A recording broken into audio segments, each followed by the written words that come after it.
These people can help me with my computer. A technician will be with you in 4 hours. 4 hours? You can upgrade for just $5,000. What? The Universal Serial Config board should be set to ID 6. I need that in plain English. Call for help. This is Chris Perillo. What can I do for you?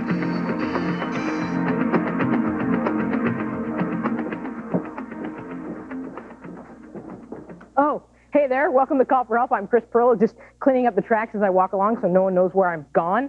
Now it's time to turn your personal computer a little more personal. On today's show, where you surf on the internet is your own business. So today, we're going to show you how to cover your tracks so that would-be snoops can't figure out what websites you've been visiting. Plus, have you ever wondered what goes into writing a program? We're going to be talking with Mark Thompson from AnalogX.com about some of the programs he's written and why he decided to give them away for free. And if you have a question for Mark, or if it's about programming in general, be sure to give us a call right now. As I mentioned yesterday, super producer Roger Chang is vacationing in the Big Apple, but our good friend Brett Larson is helping us out in the lab. That's right, Chris. Come on over here.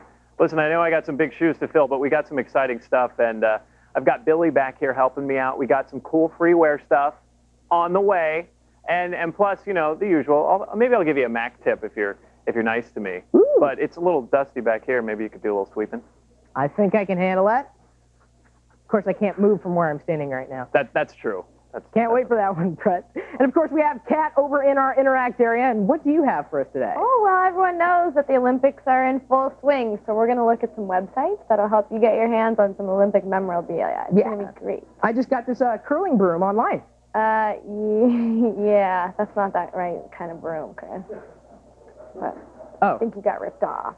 Oh, okay. Okay. So, how can people get a hold of us today, Kat? Okay, so if you'd like to ask your question on the air, give us a call. The number is 888-989-7879. And remember, our phone lines open up a half an hour before the show begins. You can also email us at callforhelp@techtv.com. And if you have a Netcam and you'd like to ask a question on the air, join us in the Netcam Cineplex, and we'll be sure to get you on the show. Yay. Yay. Now, you know, email is an important part of everybody's life. We like getting email here. But At Home recently went through that bankruptcy thing. Yep. And because of this, people who have at-home email addresses, they're going to be changing. So if you know somebody, if someone in your friends list or in your buddy list or in your address book has an at-home address, then pretty soon it may no longer work. Now, if you haven't actually received a mail message from them until now, most of them, or some of them at least, are changing to the address. It's MCHSI instead of at home, which is a lot easier to spell than MCHSI. I'll show you what we're talking about. Since Mediacom is taking over some of the part of the cable modem service, they're also taking over the part of the actual email portion of that service. And it's changing all the email addresses from at home to at MCHSI. Well, that is a mouthful. No, MCHSI. Yeah, I got that right.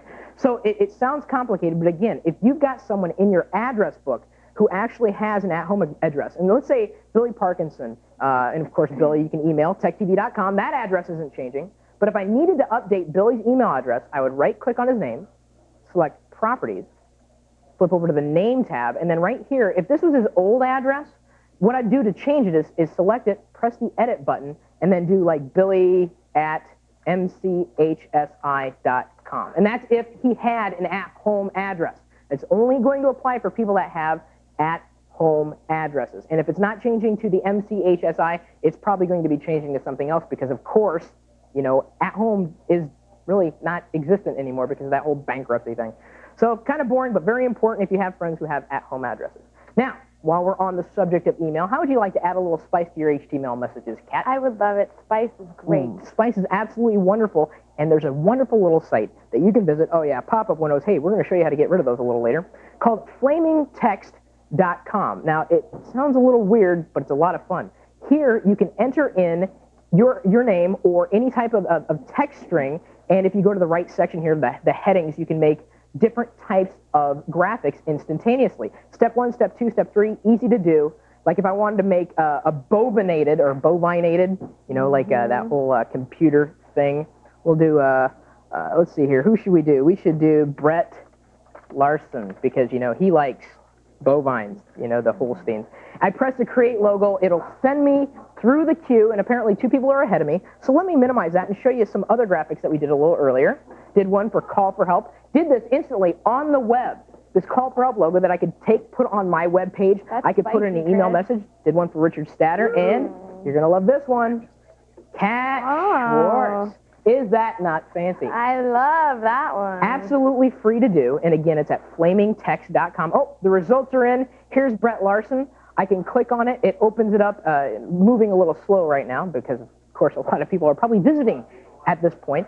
But what it would do, as soon as it says, it loads the graphic, which is not coming in right now, you'd right-click on the graphic, and oh, there we go. Brett Larson. You right-click on it, save picture as. You can save it in your My Pictures folder. You can save it to the desktop like I did with the other images.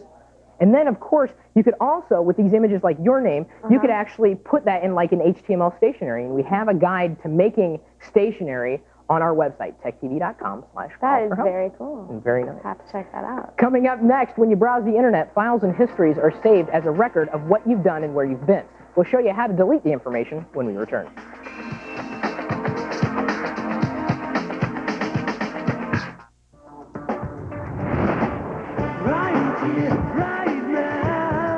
Pushing farther, reaching higher, moving at the speed of light. Tech TV, the new television network about technology.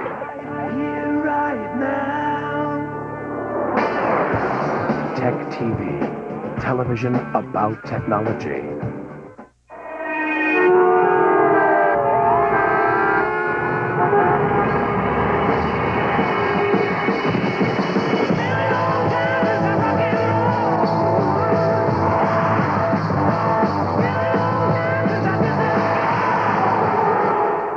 A legend reborn.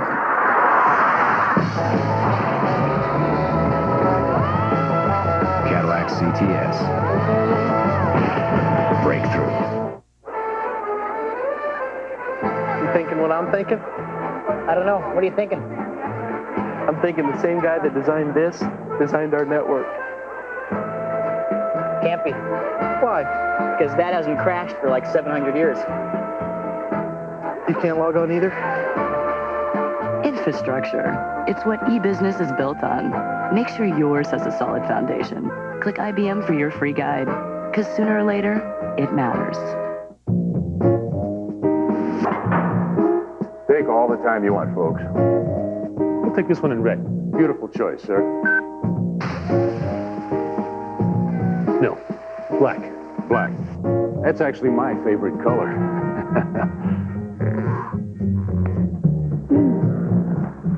Red. Definitely red. When software lets you quickly give customers what they want, that's one degree of separation. That's business with .NET from Microsoft. If you found a complete IT training program that guaranteed you'd get certified, gave you hands-on exercises available to you online 24 hours a day, 7 days a week, and included telephone tutoring by a certified IT professional, would you be interested? Well, that's exactly what you get from Smart Certified Direct. It's easy to see why these courses have won so many awards. I got all the benefits of classroom training at 1/3 the cost. Smart Certify online and telephone mentoring gave me the help I really needed to get MCSE certified. From introductory PC repair courses to high-level certifications like MCSE, CNE, Cisco, and Linux, Smart Certified Direct gives you the skills you need to excel in the IT industry. Call 1-877-TRAINING or visit www.smartcertifieddirect.com today to find out about our limited offer and financial assistance. Take a step toward improving your future.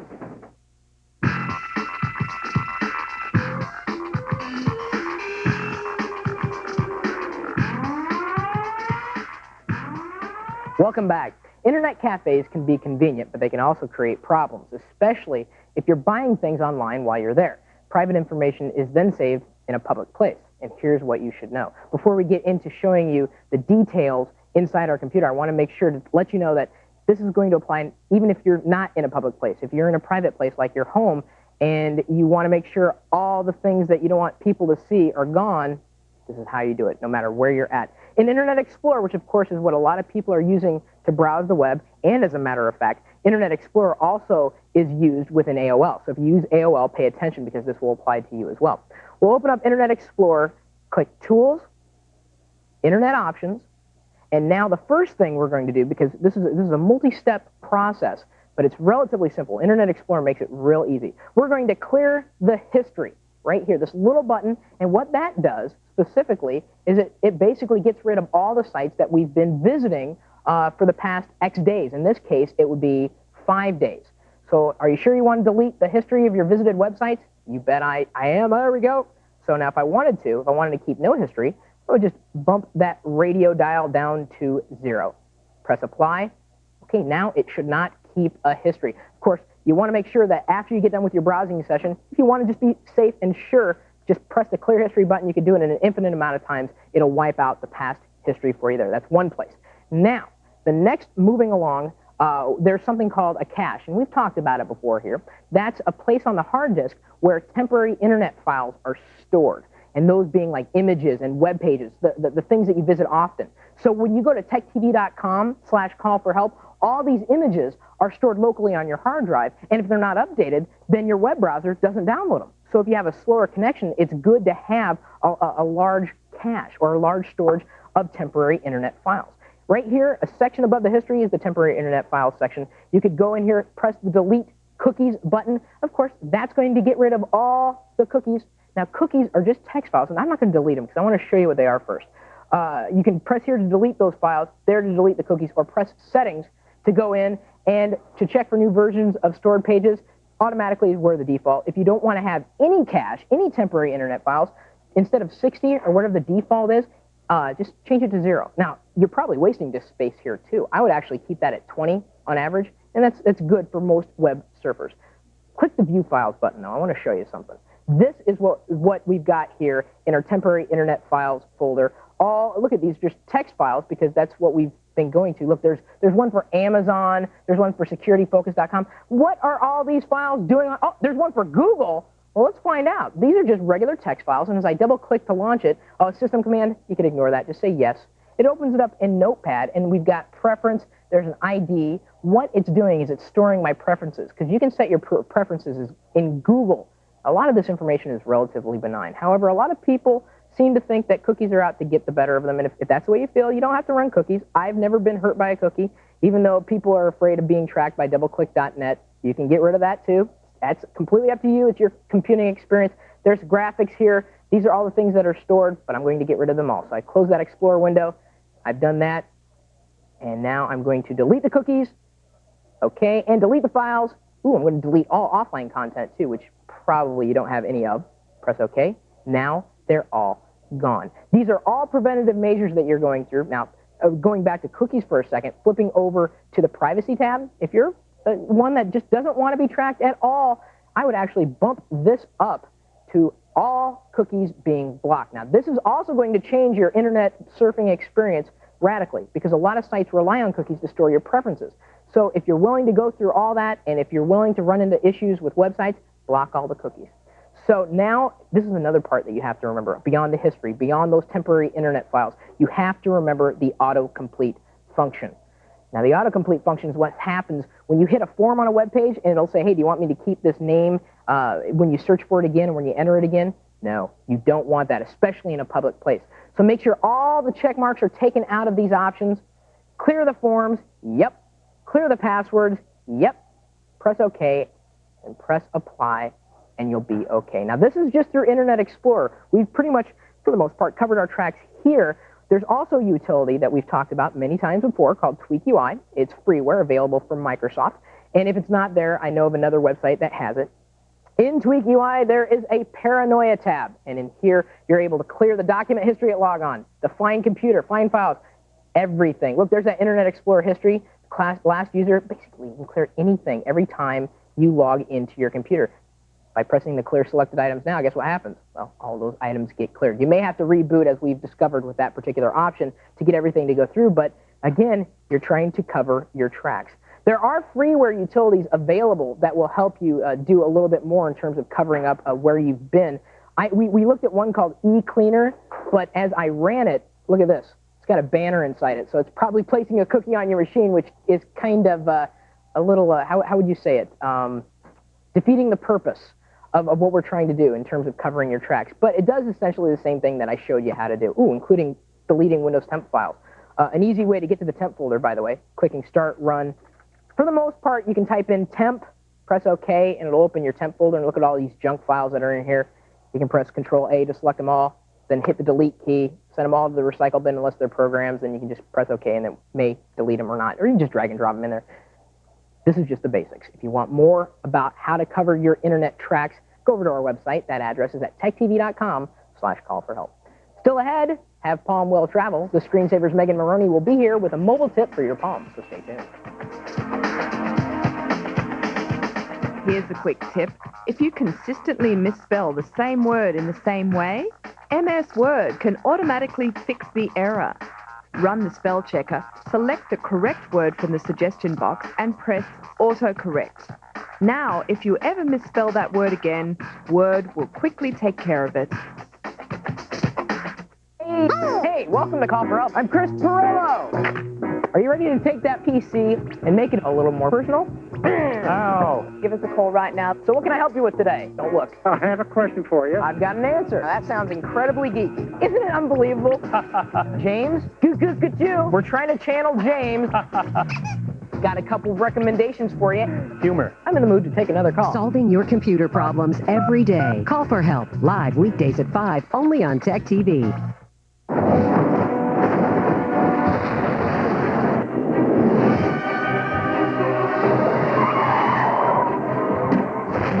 Now there's a safer way to keep in touch on the road. Personal calling. Ready. Call Vicky Vale. Say a name or number and it's dialed automatically. Hello? Things are heating up. I'll be a little late. How late? Very late. Hands-free calling from OnStar. In a universe parallel to ours, where adventures unlike anything you've ever imagined before await you, where the mysteries of the past are unveiled and darkness broods, there looms a beacon of hope. I'm Dexter. He's Jack. He's with me. A new legacy is born, ready for everyone. Stay fuzzy. Save the world. Choices.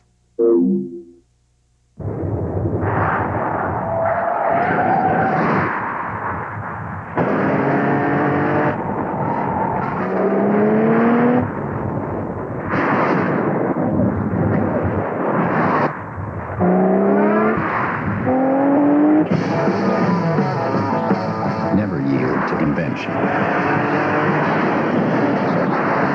Cadillac CTS. Breakthrough. Hey, sign up for the Call for Help daily newsletter at our website, techtv.com/call-for-help. All you have to do, even though it's jumping back and up and down, click the little subscribe button under the Call for Help daily on the right-hand side of the page, then enter in a username or password if you haven't already done that. And as you can see, Megan is trying to sign up unless someone has already taken that username. And this, once you subscribe and sign up, then you can get the Call for Help daily newsletter, as well as other newsletters that are available here at techtv.com. Now, if you're having trouble subscribing or receiving the newsletter, please send an email message to memberservices@techtv.com. Now, let's get into the Palm Tip of the Day with Megan Maroney over here from the Screensaver. Yes. Hi, Chris. How are you? I'm doing good. Good. I've got a tip today to customize your buttons. Now, I carry this thing everywhere I go. This is a handspring visor. It runs the Palm OS. But because I carry it everywhere, I had to make some changes to make it really mine. So one of the first things I did was customize these buttons here at the bottom. So let's take a look at this Palm emulator that you can download from Palm. It's just easier to show the program. Oh, for sure. So first thing you're going to do to customize your buttons is you're going to start at the launcher here and then click on Preferences. And then here are all your buttons and then also your little buttons here as well. I don't know if those are called buttons, but... So I like to play Bejeweled.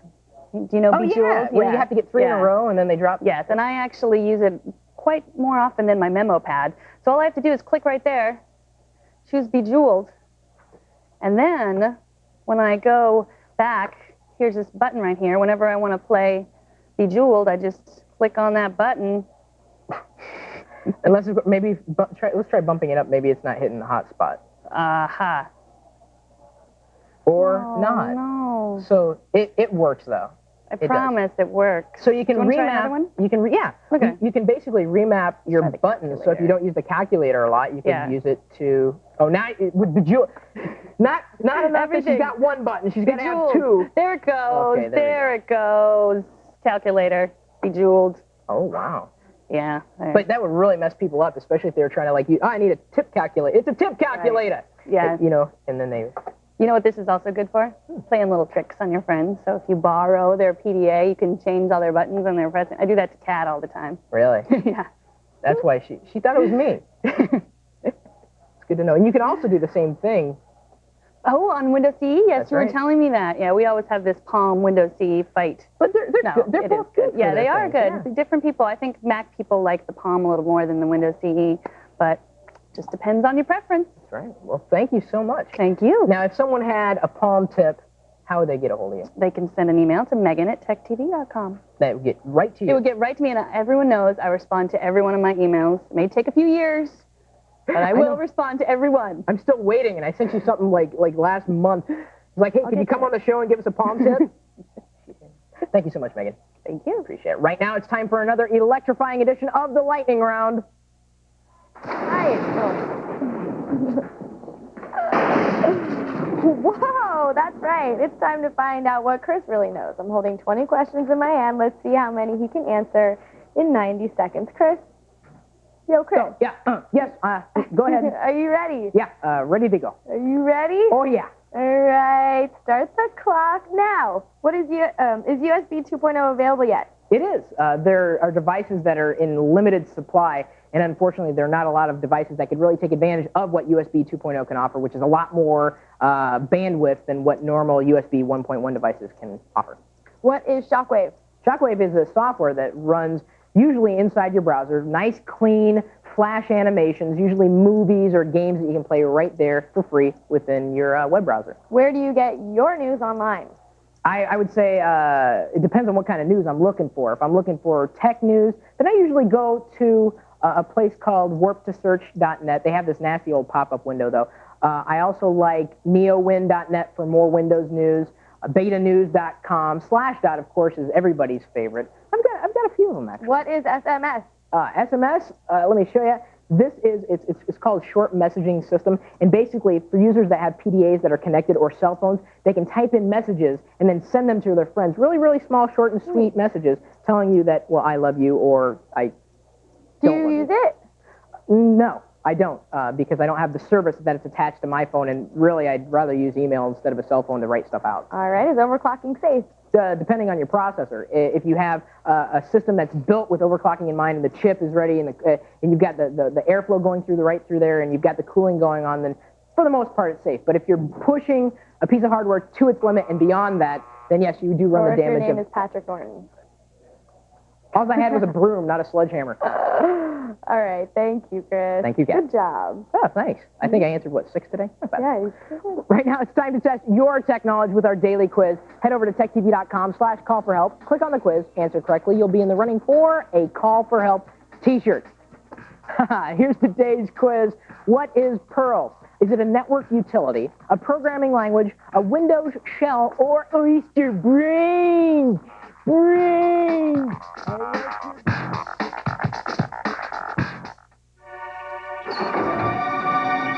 Some situations call for trucks with more power.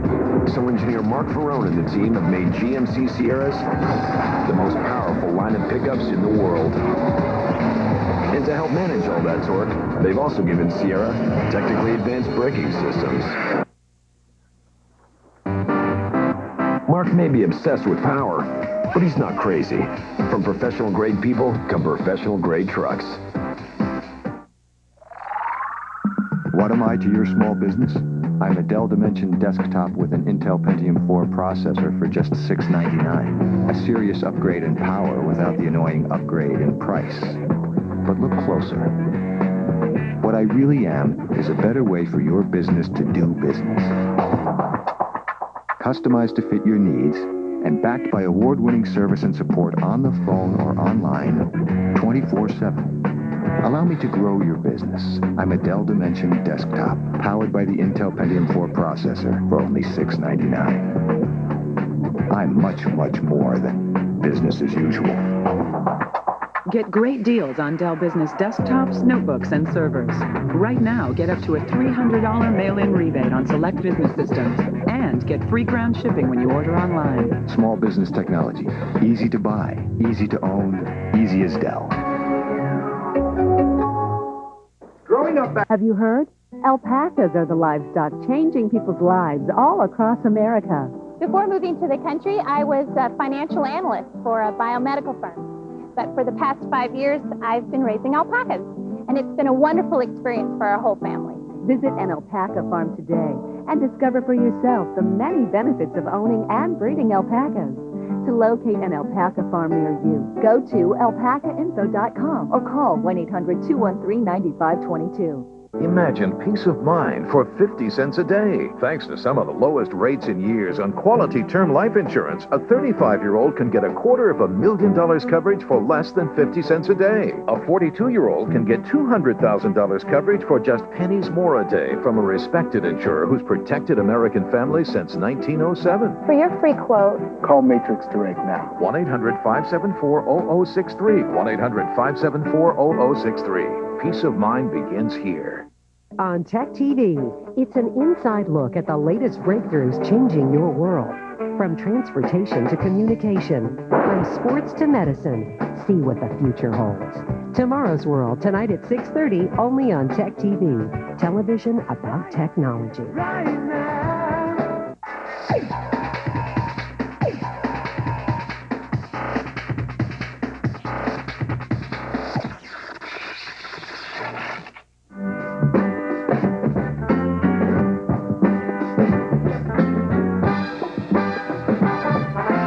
Everybody, it's Brett Larson here from Tech TV Labs with today's Mac tip of the day. But I wanted to point out my shirt here, huh? It's kind of hypnotic. Check that out. If you look at the circle, you'll get dizzy. Okay, now I'm going to try and sell you a Mac. All right, it's not working. Hey, listen, for today's Mac tip, it's about OS X, and it's about taking control, complete control of your system. And what I'm talking about is enabling the root user. It's actually very simple to use. But first, let me give you the caveat, the security caveat.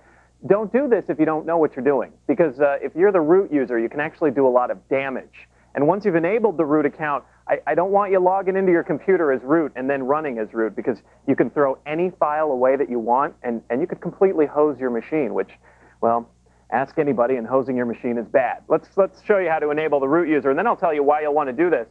You're going to want to go into the application called NetInfo Manager. You'll see it down here at the bottom of my screen. It says NetInfo Manager. You'll find that application in your Applications folder in the Utilities folder. Once that's launched here, you'll see this unfamiliar interface. You're going to want to click down here where it says Click Lock to make changes. It's going to ask you for your password, so make sure you enter it. Once your password's entered, you'll notice the little lock is unlocked. Now I'm going to go up here. This is the exciting part. Get ready. Right there, Security, Enable Root User. Now, I've already enabled the root user on this machine, so I actually don't need to enter a password, but what you're going to see next is it's going to ask you for the root password that you want to assign. So go ahead and assign a root password, and you're good to go. Root user is ready to go. Why do you need to be root user? If you do know what you're doing and you want to make some system-level changes, it's best to be root user so you can log in and move files around. Maybe you want to delete an application. It won't let you do that as a system administrator. But don't run your computer as root, because you can really do a lot of damage. We got a great article on our website all about being the root user. Maybe you've got a God complex, and being root user is the way to satisfy yourself. Head on over to techtv.com/call-for-help, and of course, if you want to drop me a note, it's brett@techtv.com. Chris? Sorry, I was transfixed by Brett's shirt. Thank you, Brett. I really, really wanted to go to the Olympics this year in order to complete my extensive Olympic pin and T-shirt collection, but I knew that my duty to help the Call for Help audience was much more important than combing the memorabilia stores in Utah. Kat, can you help feed my obsession? Sure, Chris. First, what I'm going to do is give you some official saltwater taffy from the Olympics. Someone actually brought that to me. It's official. It's official. So I can eat this and be just like an Olympic champion. Exactly. The website I'm going to show you today comes from, I'm going to show you a couple. The first one is we're off of theolympics.com. Okay. I'm sure if you're into the Olympics, you've checked this out so far, but you probably haven't checked out the shopping section, which is located right up here. And once you click on it, it'll take you to this page here where there's a couple of different options of things. If you want just basic, like, t-shirts, sweatshirts, pins, and t-shirts, as you mentioned. You're going to click on the top one, and it's going to take you to this store. There's a ton of great stuff here. Do they have any gold medals? Because I understand they're pretty easy to come by. No. I'm going to show you the extensive Olympic pin collection they have here. I've heard that people are actually trading like parking spaces in Utah for pins this year. Yeah, it's pretty out of control. Wow. There are so many pins that they even have an entire food category. Okay, you can get a cotton candy pin. Oh my. Did you hear that they ran out of hot dogs this year? Yeah. Yeah. I mean, come on. I mean, what's up with that? Yeah, exactly. No idea. Okay, the next area I'm going to show you off of this little website is the Olympic what? I'd say hot dog eating, I think, is the next Olympic sport. Sick. Very popular. The Olympic Legacy Brick Program. This is kind of an interesting thing. If you're really into the Olympics and you want to share your passion with the rest of your generations to come, you can pay $50 and they will etch your name in a brick that will sit in the Olympic Legacy Plaza in Salt Lake City forever and ever and ever and ever, and you get the point. And how much does it cost? $50. You know, for just $25, you can actually get a brick outside of my front door. But it doesn't have your name etched. It's not going to stay in the plaza forever. Okay, the next part is off of the same front page that I showed you before, the Olympic sculptures. And they're made out of bronze, and it gives a whole description about how they only made a certain amount and how they're really precious. And what you can do from here is take